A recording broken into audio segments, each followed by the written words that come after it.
Langit Jakarta sore itu memerah seperti menyimpan bara di balik awan. Di sebuah ruang rapat kementerian, layar proyektor memantulkan wajah-wajah tegang para pejabat tinggi. Purbaya Yudisadewa berdiri di depan slide terakhir presentasinya, data, grafik, dan peta yang menunjukkan jurang gelap ekonomi yang selama ini ditutup-tutupi. Suaranya tenang, namun setiap kata terdengar seperti pukulan palu di meja keadilan. Kita tak bisa terus menambal kebohongan dengan laporan indah, Pak.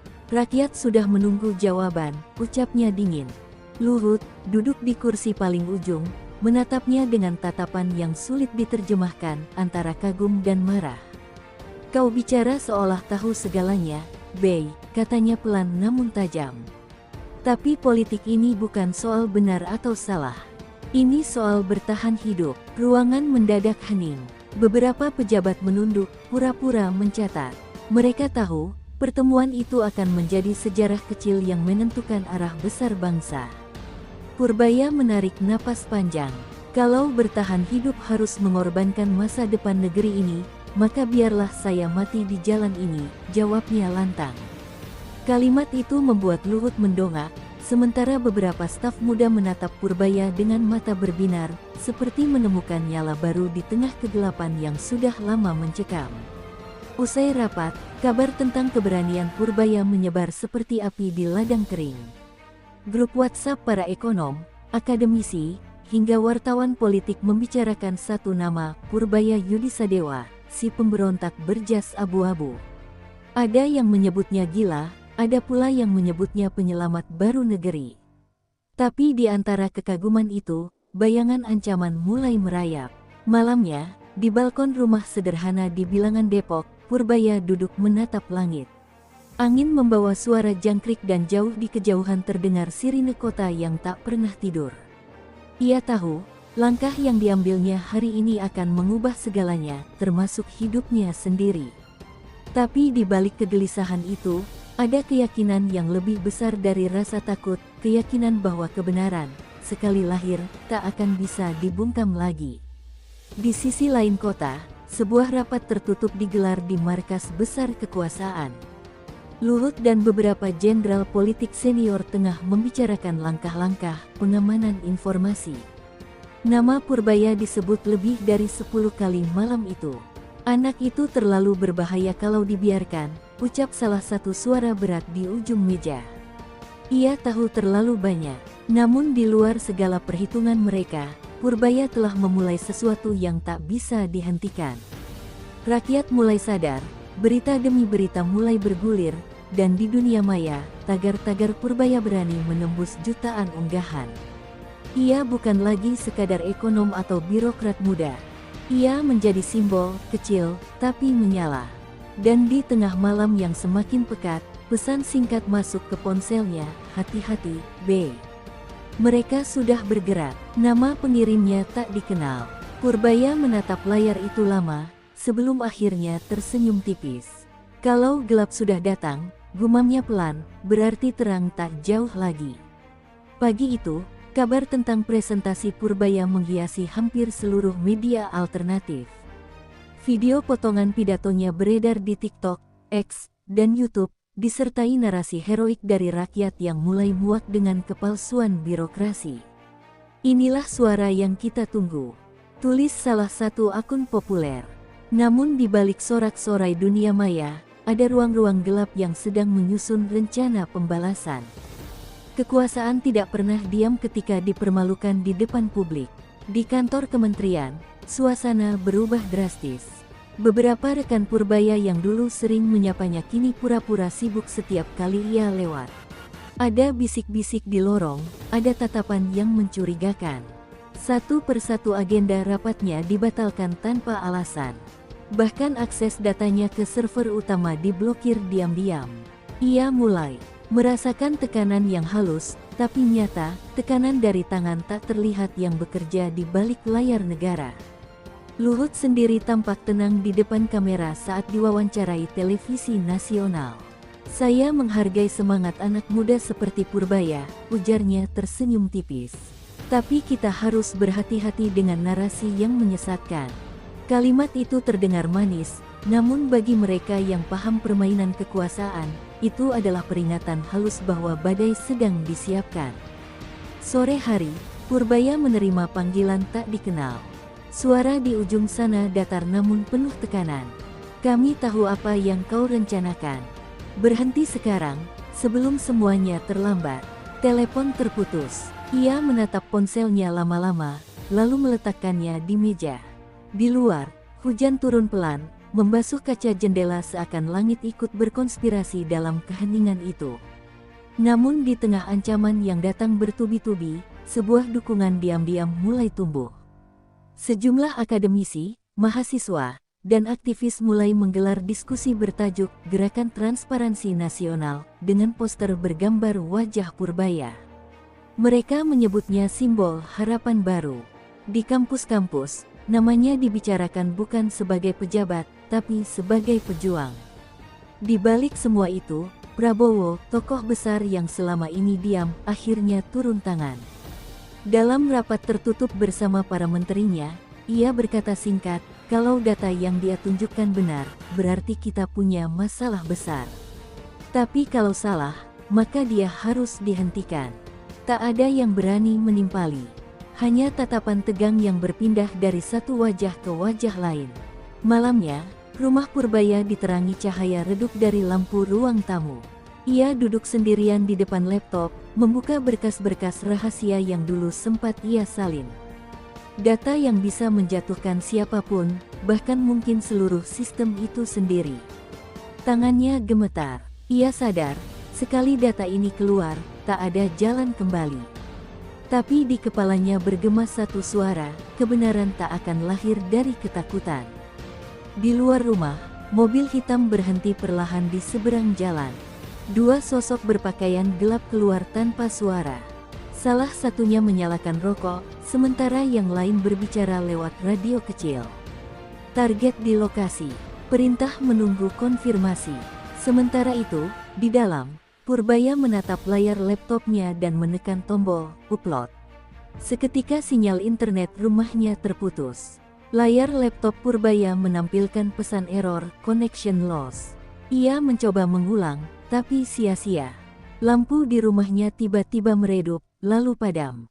Suasana berubah sunyi, hanya terdengar deru hujan dan suara detak jantungnya sendiri.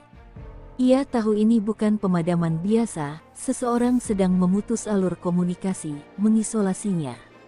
Dari balik jendela, ia melihat kilatan lampu mobil hitam di seberang jalan. Nalurinya berteriak, lari. Tanpa menyalakan lampu, Purbaya mengambil tas kulit tua berisi flash disk, dokumen, dan beberapa lembar uang tunai. Ia keluar lewat pintu belakang, menyusuri gang sempit di bawah hujan deras. Setiap langkah terasa seperti menantang maut. Di kejauhan, suara langkah kaki lain terdengar mendekat. Ia mempercepat langkah, berusaha mengatur napas. Hujan menutupi jejaknya, dan mungkin, itulah satu-satunya keberuntungan malam itu. Sebuah mobil tua berhenti di ujung gang. Dari dalamnya keluar seorang pria parubaya dengan payung hitam. Cepat masuk, katanya tanpa basa-basi. Purbaya ragu sejenak, tapi kemudian mengenali wajah itu, Dr. Hasan, mantan dosennya yang kini dikenal sebagai pengamat ekonomi kritis.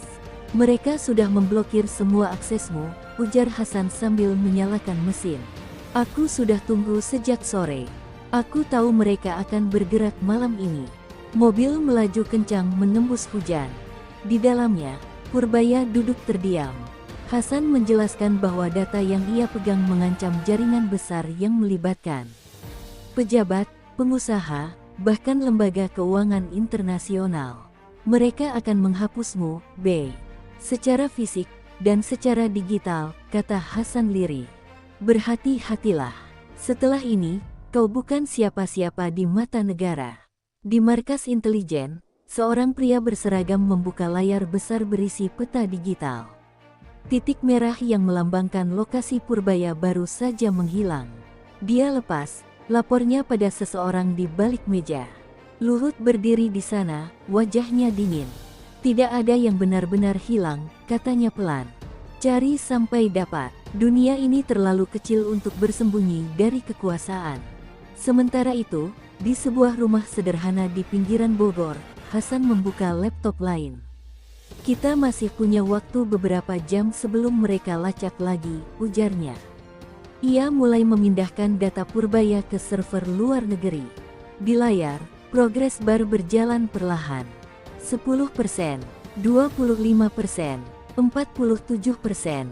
Tiba-tiba listrik berkedip, dan suara helikopter terdengar di atas rumah. Mereka datang lebih cepat dari perkiraan, bisik Purbaya. Hasan menatapnya serius. Kau harus pergi sekarang. Aku akan tahan mereka. Purbaya ingin menolak, tapi Hasan menepuk pundaknya. Kau tahu apa yang kau bawa? Ini bukan soal kita lagi, tapi soal generasi setelah kita. Dengan mata berkaca, Purbaya mengangguk dan keluar lewat jendela belakang. Saat mobil-mobil hitam berhenti di depan rumah, ia berlari ke arah hutan kecil di belakang desa, membawa sisa harapan di dalam flash disk yang kini terasa seberat beban sejarah. Beberapa menit kemudian, ledakan kecil mengguncang malam.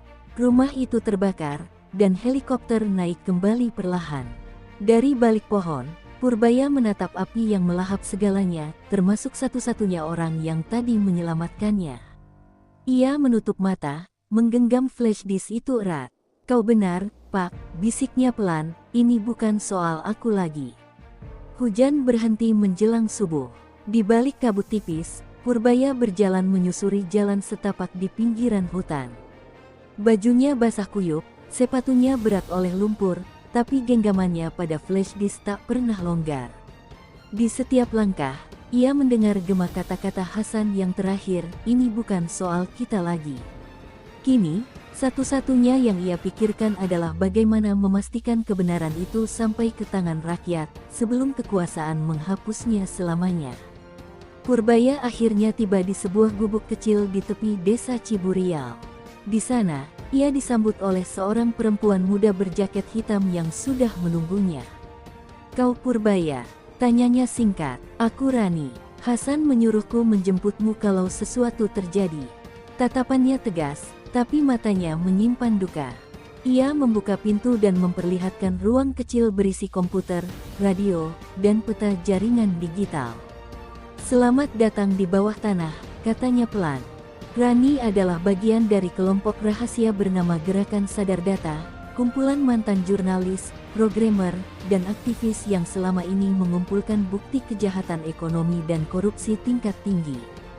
Kami tahu apa yang kau bawa, ujar Rani sambil menyalakan komputer. Dan kami siap mempertaruhkan segalanya untuk menyebarkannya ke dunia. Di layar monitor, jaringan server luar negeri sudah menunggu.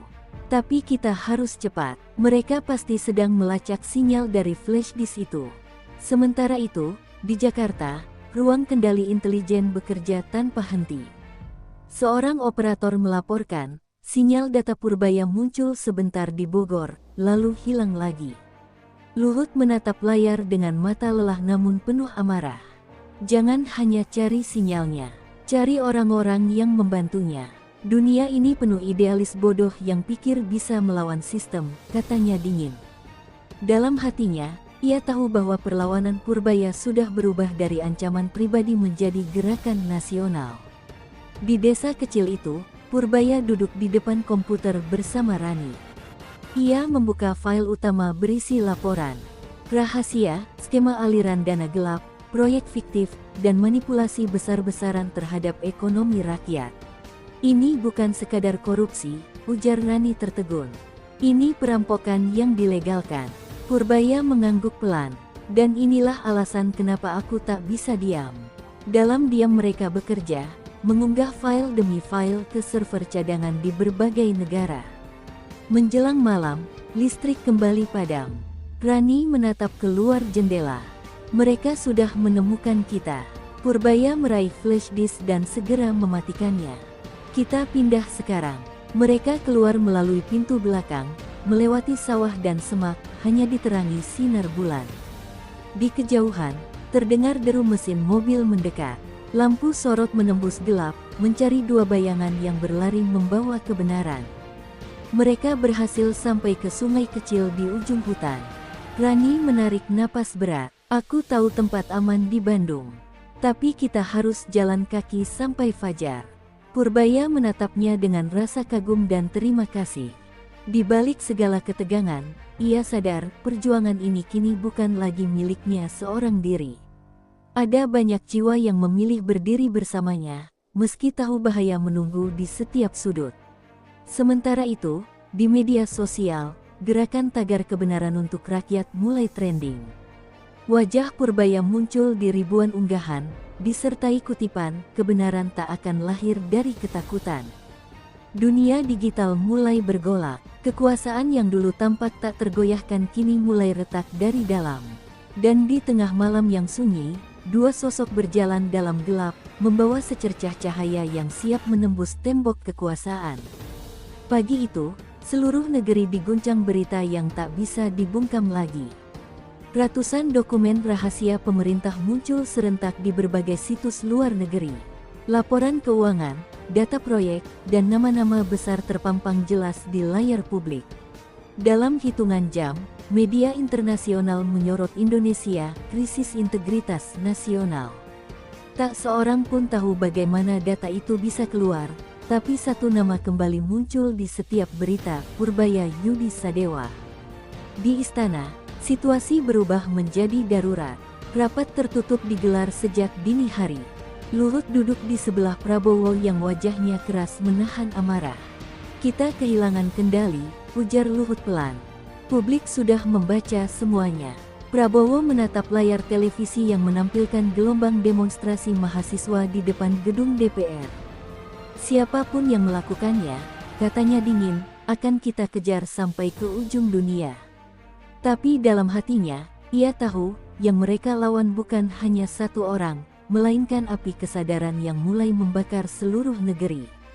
Di Bandung, Purbaya dan Rani bersembunyi di rumah tua peninggalan seorang wartawan senior.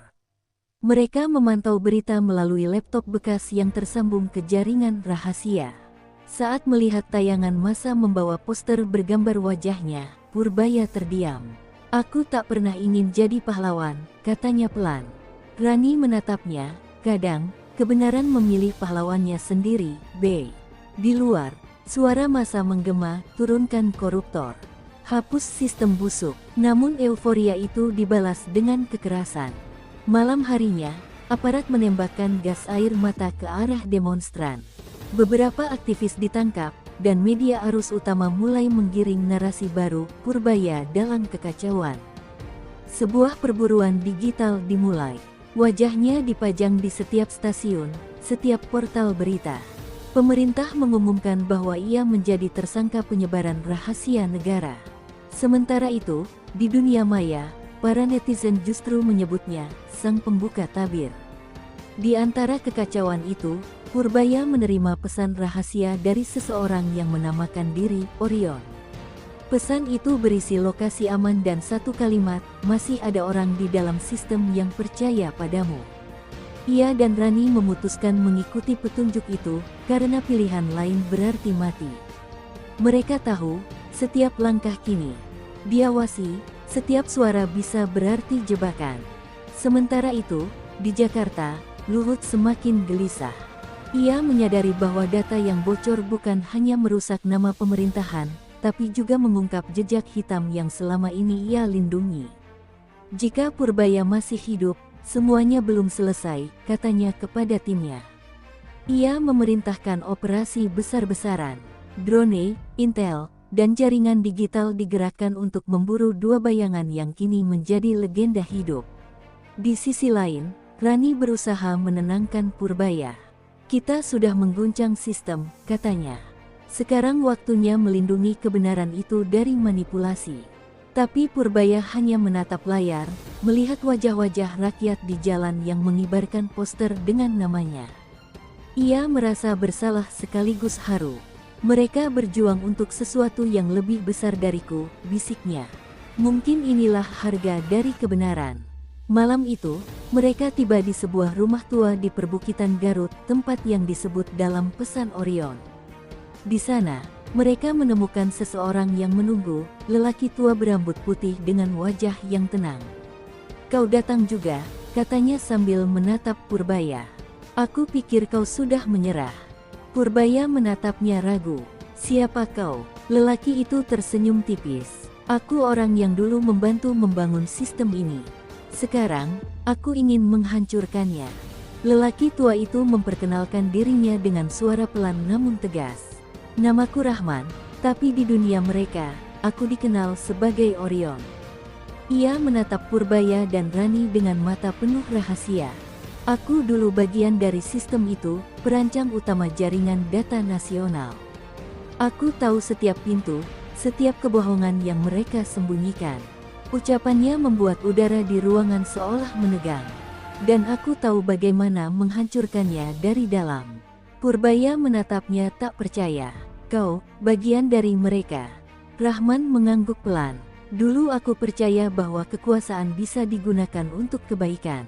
Tapi ketika aku melihat data disalahgunakan untuk memperkaya segelintir orang, aku berhenti percaya. Sekarang aku ingin menebusnya. Ia membuka tas kulit tua dan mengeluarkan sebuah hard drive besar. Inilah kunci terakhir. Data arsip yang bahkan pemerintah sendiri tidak berani menyentuhnya.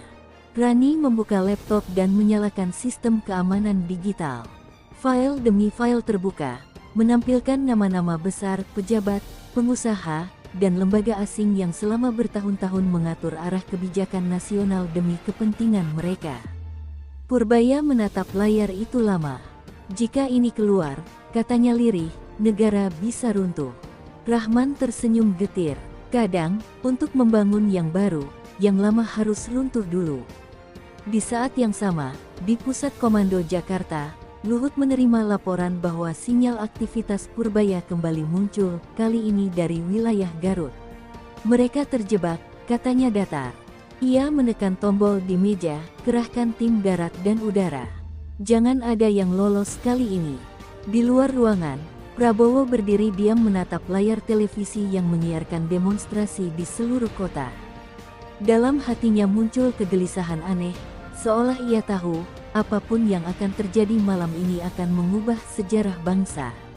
Rahman memandang Purbaya dalam diam. Kau punya dua pilihan, B. Kau bisa menyerahkan data ini dan hilang dari dunia, atau kau bisa mempublikasikannya dan menanggung konsekuensinya. Suaranya berat namun jujur. Rani menatap Purbaya, matanya memohon. Kalau data itu keluar, akan ada korban. Tapi kalau tidak keluar, kebohongan ini akan terus hidup. Di antara dua pilihan itu, Purbaya merasakan beban moral yang hampir tak tertanggung. Malam turun perlahan. Di luar rumah, suara jangkrik bersahut dengan hembusan angin dingin dari lembah. Rahman menyalakan radio tua dan berkata pelan, "Aku sudah menyiapkan saluran aman. Sekali kau kirim data ini, seluruh dunia akan tahu." Purbaya berdiri di depan laptop, jari-jarinya gemetar di atas tombol enter. Dalam pikirannya bergemuruh wajah rakyat, Hasan, Rani, dan semua yang telah berkorban. Ia menutup mata sejenak dan menarik napas panjang. Kalau kebenaran harus mengorbankan segalanya, gumamnya, maka biarlah aku jadi korbannya. Tiba-tiba terdengar suara ledakan di luar. Tanah bergetar, kaca jendela pecah berhamburan. Rani berteriak, "Mereka sudah datang." Rahman segera menekan tombol pada alat di tangannya, menyalakan sistem perlindungan digital otomatis.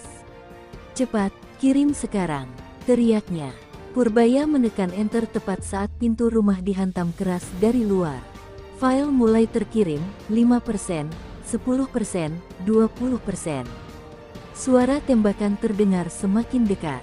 Rahman berlari menutup pintu belakang, tapi peluru menembus dadanya. Ia jatuh sambil berbisik, "Lanjutkan, B, jangan berhenti." Darahnya mengalir di lantai, bercampur dengan debu dan pecahan kaca. Purbaya menatap layar, 68%, 79%, 91%. Lalu koneksi terputus, dan semua lampu padam. Dalam kegelapan, hanya satu hal yang pasti, permainan ini belum selesai. Ledakan kedua mengguncang rumah di perbukitan itu. Dinding retak, atap bergetar, dan percikan api mulai menjilat tirai. Purbaya menarik Rani keluar melalui celah di belakang dapur, sementara suara langkah-langkah berat terdengar mendekat dari depan. Dalam kegelapan malam, mereka berlari menembus kebun teh, hanya berbekal cahaya bulan dan nyala api di belakang mereka. Setiap langkah seperti berkejaran dengan maut. Rahman telah tiada, tapi sebagian datanya sudah berhasil keluar, cukup untuk mengguncang dunia. Di tengah pelarian, ponsel Rani bergetar. Sebuah pesan anonim masuk, sebagian file berhasil tersebar. Dunia sedang menunggu sisanya. Ia menunjukkan layar itu kepada Purbaya, yang hanya menatap kosong ke depan. Kita sudah kehilangan banyak, katanya lirih, tapi ini belum selesai. Mereka terus berjalan tanpa arah pasti, hanya tahu bahwa setiap detik yang berlalu bisa berarti akhir dari segalanya. Sementara itu di Jakarta, kekacauan pecah. Televisi nasional menayangkan gambar massa yang menuntut pengunduran diri pejabat tinggi. Beberapa kantor kementerian diserbu demonstran, sementara media luar negeri memblow up berita tentang kebocoran abad ini. Prabowo memanggil semua jenderalnya ke istana. Kita diambang kehancuran, katanya keras. Luhut berdiri di sampingnya, wajahnya pucat. Dan semua berawal dari satu orang, ucapnya dengan nada getir. Rani dan Purbaya bersembunyi di gudang kosong milik petani tua di lereng gunung. Tubuh mereka penuh luka dan debu. Purbaya menatap kilau flash disk terakhir yang masih utuh di tangannya, satu-satunya salinan penuh dari data Orion. Jika ini jatuh ke tangan yang salah, semuanya sia-sia, katanya. Rani mendekat, memegang tangannya erat. Kebenaran selalu menemukan jalannya, Bey. Bahkan jika kita gagal, orang lain akan melanjutkan. Dalam tatapan itu, ada kesedihan, tapi juga api yang sama, api yang menolak padam. Malamnya, suara helikopter kembali menggema di langit. Cahaya sorot putih menyapu lereng gunung. Mereka di sini, Rani berbisik. Purbaya segera menyembunyikan flash disk itu di dalam tanah, di bawah batu besar, lalu menatapnya dalam-dalam. Kalau aku tertangkap, kau yang harus teruskan. Bawa data ini ke publik. Rani ingin menolak, tapi mata Purbaya tak memberi ruang untuk debat. Ia hanya mengangguk, menahan air mata. Beberapa detik kemudian, pasukan bersenjata mengepung area itu. Suara tembakan menggema.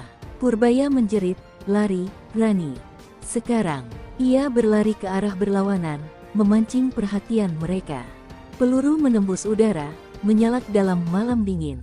Rani menunduk dan berlari menuruni lembah, sementara dari kejauhan terlihat percikan api dan suara letusan yang membuat langit berguncang. Di ibu kota, kabar simpang siur menyebar. Beberapa laporan menyebutkan bahwa Purbaya tewas dalam penyergapan. Luhut menatap laporan itu dengan mata kosong. Sudah berakhir, katanya pada dirinya sendiri, tapi hatinya tahu itu bohong. Karena di jam yang sama, di sebuah server asing, potongan video muncul, wajah Purbaya menatap kamera, berkata, jika kalian menonton ini, berarti mereka sudah mencoba membungkamku. Tapi kebenaran tidak bisa dibunuh. Dunia pun terdiam menatap layar mereka. Rani tiba di tepi sungai menjelang fajar. Ia berdiri di bawah pohon besar, menggenggam tanah tempat flash disk itu disembunyikan. Hujan mulai turun pelan, membasuh darah dan debu di wajahnya. Ia menatap langit yang mulai memerah, warna yang sama seperti hari ketika semua ini dimulai. Kau belum kalah, Bey, bisiknya. Belum. 3 minggu setelah peristiwa di lereng gunung, dunia berubah. Media internasional menyiarkan ribuan dokumen baru yang tiba-tiba muncul di jaringan global, lengkap, sistematis, dan tak bisa dihapus. Data itu mengungkap seluruh rantai kekuasaan, siapa yang mencuri, siapa yang menutup mata, dan siapa yang selama ini diam menikmati hasilnya. Tak seorang pun tahu dari mana file itu muncul, tapi di antara metadatanya, tertulis satu nama, Purbaya Yudi Sadewa. Jakarta menjadi lautan manusia. Mahasiswa, buruh, dan rakyat kecil memenuhi jalan-jalan dengan bendera bertuliskan, kebenaran tak bisa dibunuh. Pemerintah lumpuh, parlemen terbelah, dan beberapa tokoh besar mundur satu persatu. Di balik kekacauan itu, ada rasa baru yang tumbuh di dada rakyat, rasa percaya bahwa keadilan, seberapapun lama disembunyikan, akhirnya selalu menemukan jalannya. Nama Purbaya kini disebut bukan sebagai buronan, melainkan legenda. Di lereng gunung tempat penyergapan terjadi, Rani berdiri di depan batu besar tempat flash disk itu dikuburkan. Ia membawa bunga liar di tangannya, menatap langit yang biru bersih. Di kejauhan, suara helikopter dan sirine sudah tak terdengar lagi. "Kau benar, Bey," katanya pelan, "kebenaran tak butuh saksi untuk hidup." Ia tumbuh sendiri, di hati mereka yang berani. Ia menunduk, menaruh bunga di tanah, lalu tersenyum tipis. "Kau tidak mati, kau menjelma menjadi kesadaran." Beberapa hari kemudian, sebuah video misterius muncul di jaringan gelap. Gambar buram menampilkan sosok yang berjalan di sebuah pelabuhan kecil di luar negeri, wajahnya samar, tapi suara narasi di latar terdengar jelas, "Selama kebenaran hidup di hati rakyat, maka perjuangan ini belum selesai." Dunia pun berspekulasi, apakah Purbaya masih hidup, atau itu hanya pesan terakhir yang disiapkan sebelum ia menghilang. Tak ada yang tahu pasti, dan mungkin memang tak perlu. Rani kemudian menjadi jurnalis independen. Ia menulis buku berjudul "Bayangan yang Membawa Cahaya", yang menceritakan perjuangan Purbaya tanpa menyebut satu pun nama pejabat, hanya menulis, "Musuh kita bukan orang, tapi keserakahan." Buku itu menjadi karya yang dilarang di banyak tempat, namun dibaca diam-diam di seluruh kampus dan komunitas muda. Dari halaman ke halaman, nama Purbaya hidup kembali, bukan sebagai korban, tapi sebagai simbol. Di tengah perubahan besar itu, Luhut hidup dalam kesunyian. Ia mengundurkan diri dari jabatannya dan menutup diri dari publik. Dalam sebuah wawancara terakhir, ia berkata lirih, "Aku pernah melawan seorang anak muda bernama Purbaya. Kukira aku sedang menjaga negara. Ternyata, aku sedang melawan nuraniku sendiri." Setelah itu, ia tak pernah terlihat lagi di panggung politik. Sejarah mencatatnya dengan tinta kelabu, sosok yang kalah oleh kebenaran yang ia tolak. 10 tahun berlalu, di sebuah sekolah desa, seorang guru muda memperlihatkan potongan video lama kepada murid-muridnya, video Purbaya saat berkata, "Kita tak bisa menambal kebohongan dengan laporan indah." Anak-anak menatap layar dengan kagum. "Pak, siapa dia?" tanya salah satu dari mereka. Guru itu tersenyum. "Dia orang yang mengingatkan kita bahwa kejujuran bisa membuat seseorang diburu, tapi juga membuat bangsa ini bangun." Dan di malam sunyi di tepi laut yang jauh, seorang pria berjas lusuh duduk menatap cakrawala. Ombak berkejaran, angin berbisik, dan bintang jatuh di langit terbuka. Ia tersenyum kecil, membuka buku tua bertuliskan namanya sendiri di halaman depan, "Purbaya Yudi Sadewa." Di atas pasir, ia menulis satu kalimat, lalu membiarkannya di bawah ombak, "Selama kebenaran hidup, aku tidak pernah